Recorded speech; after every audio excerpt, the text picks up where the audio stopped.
Hello all, I am back with another interesting video. हर साल हम विजयदशमी मनाते हैं यानी दशहरा, जहाँ पे हम रावण का दहन देखते हैं। बट क्या आपको पता है इसके पीछे और भी कई हिस्ट्री और फैक्ट्स है। आज के वीडियो में हम वही डिस्कस करेंगे।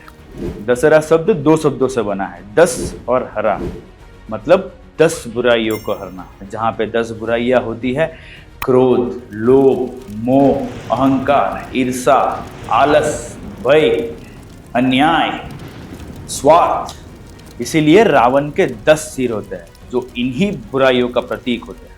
आपको लगेगा कि रावण दहन हमेशा से होता आया है।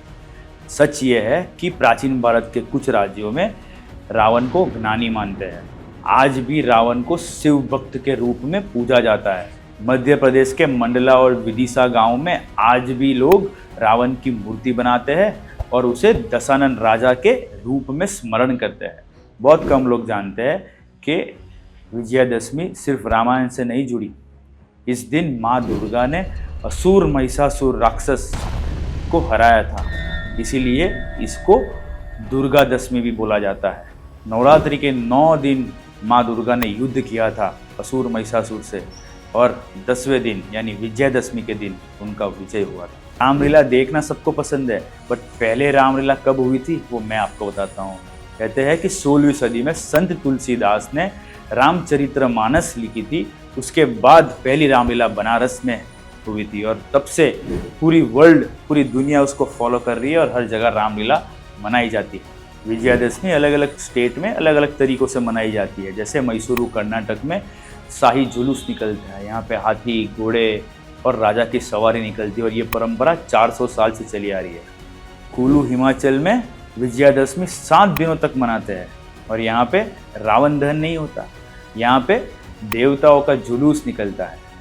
नेपाल में इसे दशीन के रूप में मनाया जाता है, जहाँ पे लोग अपने पूर्वजों को याद करते हैं और घर में टीका लगाते हैं। महाराष्ट्र में लोग समी वृक्ष की पत्तियाँ एक दूसरे को देते हैं। कहते हैं इसे सोना कहा जाता है और लोग एक दूसरे को समृद्धि की प्रतीक के तौर में इसे देते हैं। ये परंपरा पांडवों के उस कथा से जुड़ी हुई है जहाँ पर पांडवों ने समी वृक्ष में अपने शस्त्र छुपाए। एमपी के बुरहानपुर गांव में दशहरा के अवसर पर 12 गाड़ी खींची जाती है। कहते हैं ये 12 गाड़ी एक दूसरे के साथ रस्सी से जुड़ी हुई होती है और इसकी शोभा निकलती है।